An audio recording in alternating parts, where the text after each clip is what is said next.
was a certain feeling that maybe the U.S. could be the fall guy for this whole thing. Kevin Conrad became something of an environmental celebrity last month for challenging the United States to lead or get out of the way in international climate talks on the island of Bali. Mr. Conrad was born in the United States but grew up in Papua New Guinea, and he represents that tiny nation in such talks. In Bali, Mr. Conrad also represented a coalition of tropical countries seeking compensation for protecting their rainforests. He spoke with me at the Times about what led to this moment as a kind of modern-day mouse that roared. It turns out the United States may have been taken by surprise. It was portrayed as the U.S. sort of roadblocking closure there. Well, they were, but to their defense, they were set up. And Europe was also set up, and Europe was more astute. Europe came out and immediately said, we see this is where this is heading, and we accept the text as it is.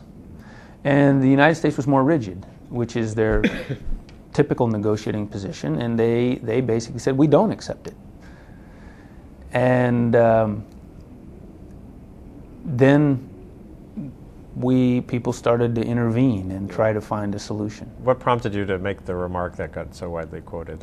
But as I listened to all of the preceding interventions, I just didn't think that any of them had been powerful enough or clear enough. I was just trying to aim a flaming arrow at a chink in a negotiating armor. Yeah. For a specific purpose, and that's all I was doing. But it seemed to resonate far broader than that. The rebuke came on the final day of a meeting aimed at forging a negotiating roadmap for fixing an ailing global warming treaty. The American delegation gave in about 20 minutes later, agreeing to a last-minute change in text made by a bloc of developing nations, led by China and India.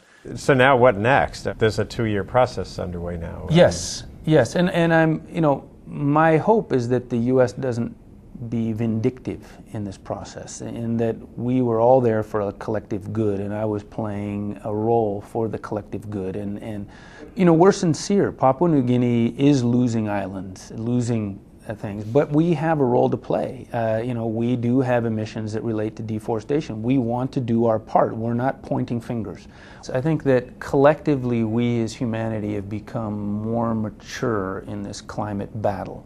And we understand collectively that we've got to turn off all the emission sources in order to win. The climate doesn't know whether it came from a factory or from Papua New Guinea's deforestation. So we've really got to get all hands on deck and tackle all of the issues. The world's nations have pledged to update the treaty by 2009. Mr. Conrad is busy shuttling around the world, working to help keep forest preservation on the negotiating table.